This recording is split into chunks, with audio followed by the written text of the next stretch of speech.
Zimbabwe is on the brink of starvation, and I don't care. Hello everyone, this is Mr. Obvious, and today on theindependent.co.uk. So, of course I care, so I'm being a little bit hyperbolic. I do care, but for different reasons. You see, Zimbabwe. It used to be called the fruit basket of Africa. Prosperous, full of food, wonderful place to live. But that was back when it was Rhodesia. We'll talk about that. So here you can see. Title: Zimbabwe on the brink of man-made starvation, UN says. The majority of children I met were stunted and underweight, says special rapporteur after 11-day visit. So, here's a picture of Zimbabwe. Now I'm going to tell you why I don't care. Okay, it's very important and it's central to my thesis here. The reason I don't care about Zimbabwe isn't because I don't care about their plight. I do care. I care that it is an example of what I'm about to explain. So, there was a point in time in Zimbabwe's history that it was prosperous, educated. No one went hungry and there was enough food for everybody. It was a wonderful time. But what happened to such a utopia? Well, I'm going to have to tell you the story of Rhodesia. Now, normally I would just show you the funny little animation that really just sums up the whole history, but that video was taken down from YouTube, so I cannot show it to you, but I will recreate a parody version of it that should be fine. So, our story begins in the nation of Zimbabwe. The nation of Zimbabwe can be found in the southern reaches of Africa. So, back in the past, there was Zimbabweans who lived, I don't know the correct colloquial term for them, but there were people from Zimbabwe who lived in Zimbabwe. They didn't possess technology, they didn't possess a lot of scientific advancement. And then the colonialists came. They came to Zimbabwe and they brought them education, they brought them culture, and they taught them agriculture. The result of this was Rhodesia. Rhodesia was an unrecognized state in southern Africa from 1965 to 1979, equivalent in territory to modern Zimbabwe. It was extremely prosperous under this time. It was a de facto successor state to the British colony of southern Rhodesia. So Zimbabwe was doing really good. It was prospering, like I said, it had food, and then, well, the revolution happened. Robert Mugabe decided that he didn't like that colonialists were in charge, so he decided to call it apartheid. He decided to slaughter lots of innocent people, take their land, and overthrow the government. Yeah. Mugabe was a genocidal maniac, and he was a Zimbabwe revolutionary and politician who served as Prime Minister of Zimbabwe from 1980 to 1987, and then was president all the way up to 2017. He was an evil, evil man and a dictator. And under his glorious rule, all of the education, all of the agriculture, it all went to shit. And Zimbabwe fell apart, and now it's starving. You see a common story, whether it's Rhodesia, whether it's Zimbabwe, with African countries. They are starving and poor, and then colonialists come, and then they give them technology and civilization and laws. They say, hey, don't kill bald men just because there's a superstition that there's gold in their heads. Don't do that no more. Instead, go to school. Learn to read. And stuff like, there's this thing called agriculture, and with agriculture we can feed your country and you won't be starving anymore. And you can educate yourself and get jobs and be a productive member of society.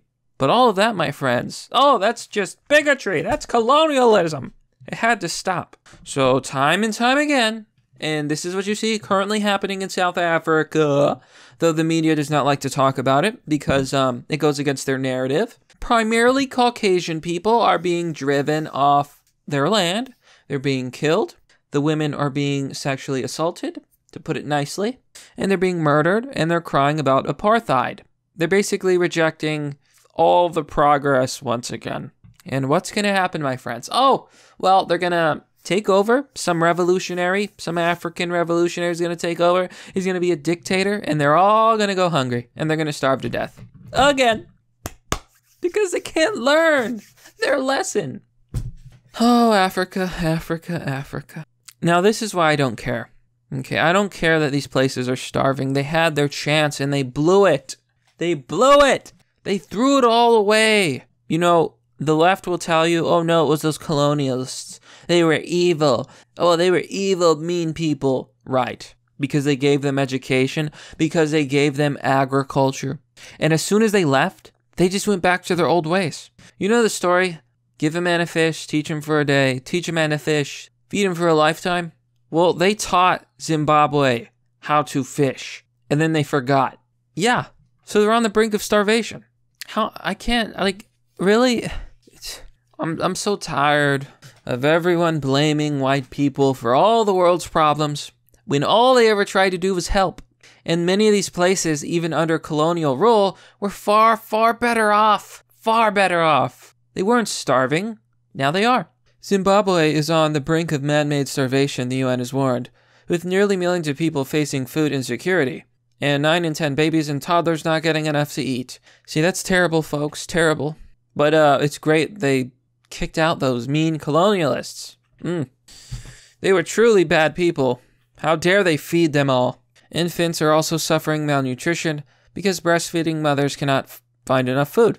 Officials said, you know, apparently they can't do agriculture anymore. School dropouts, early marriage, domestic violence, prostitution, and sexual exploitation are on the rise throughout the country.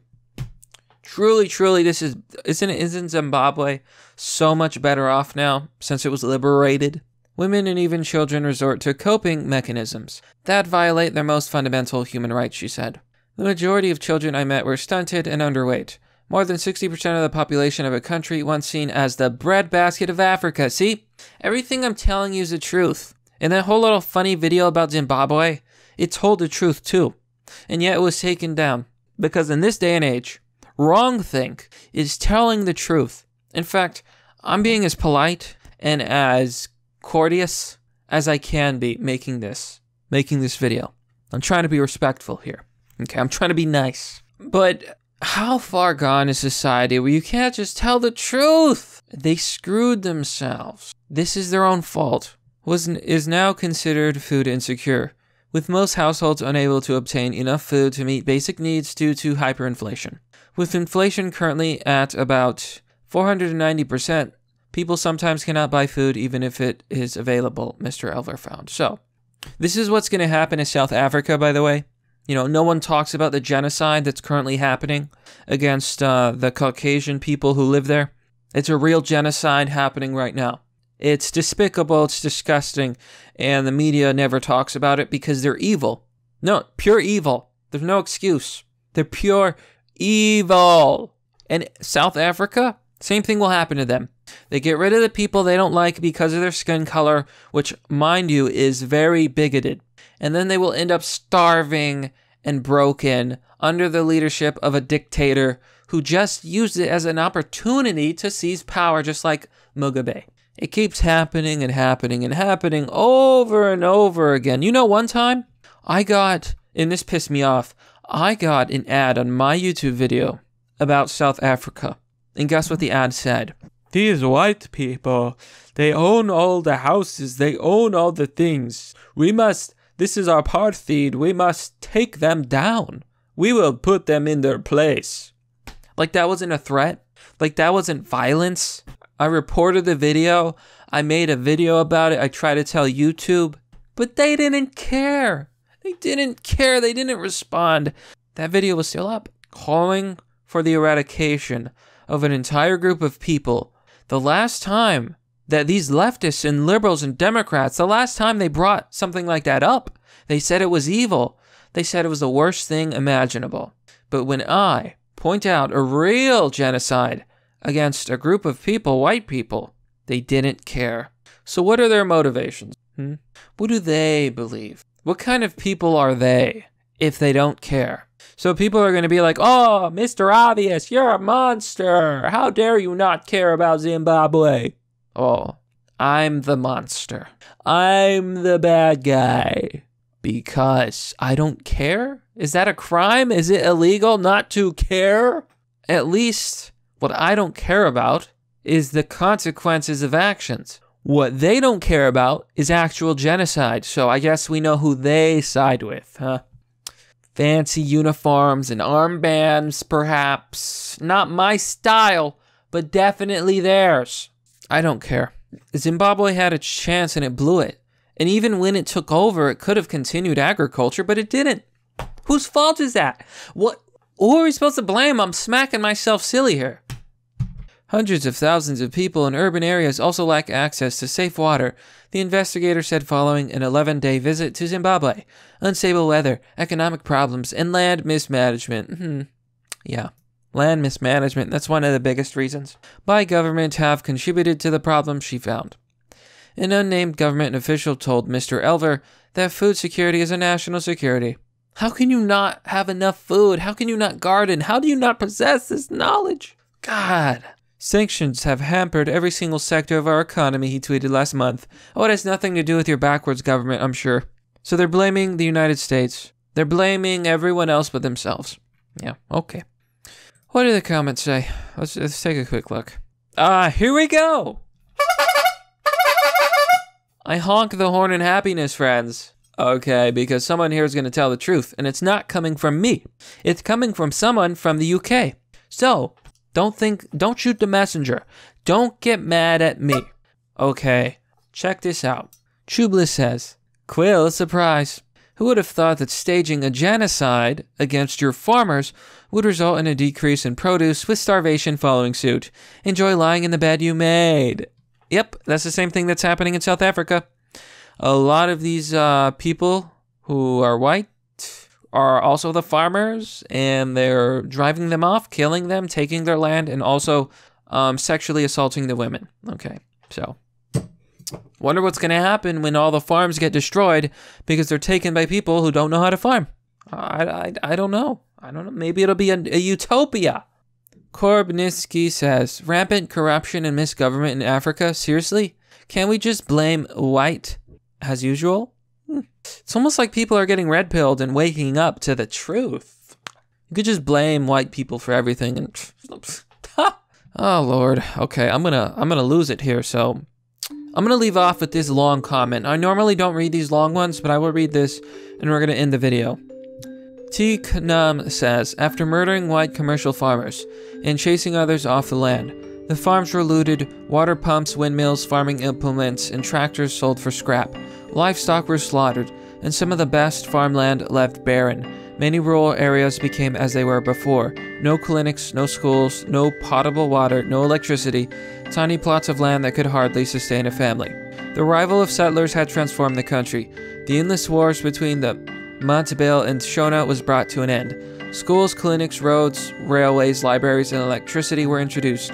The locals were taught the importance of sanitation and also how to read and write.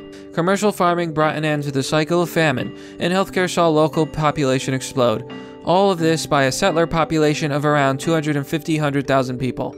At independence forced on the country by Harold Wilson and Jimmy Carter, half the population of 6 million was under the age of 17. Under the 1961 Constitution, there would have been a gradual transition to black rule over a 10-year period. This was deliberately ignored by Wilson and Carter, who supported the terrorists and forced independence under their favorite, Mugabe, as opposed to a more moderate Abel Mozarua. These two American and British fools were responsible not only for the complete and utter destruction of a once thriving country, but the murder and mayhem of hundreds of thousands. It is ironic that the black population once thrived with bountiful food from white farmers in Rhodesia, and now having thrown them off the land, they will once again come to rely on food grown by white farmers in Western countries sent to them as aid. Without the colonials, Africa today would be a vast material fly wasteland, with interscene tribal wars, famine cycles of biblical proportions. This is this person's opinion. You can make up your mind to what you think about it. I'm simply here to tell you the history. I'm simply here to tell you what happened. And I'm here to tell you that Zimbabwe is on the brink of man-made starvation. And when they say man-made, they mean Zimbabwe's. It's very sad. But that's merely the obvious. Well, that's all for now, folks. What do you think about this sad story? What do you think about the case of Zimbabwe? And what do you think? Whose fault is it? What happened? Be sure to let me know. Now, if you want to support the content that I produce, you can do so by joining me on Patreon or Subscribestar for as low as $1. You can also share the video. That helps the channel grow. It's a really good thing to do. And if you want to donate, you can do so through PayPal or Bitcoin. All those links are in the description. As always, thanks for watching. This has been Mr. Obvious, and I'll see you all next time.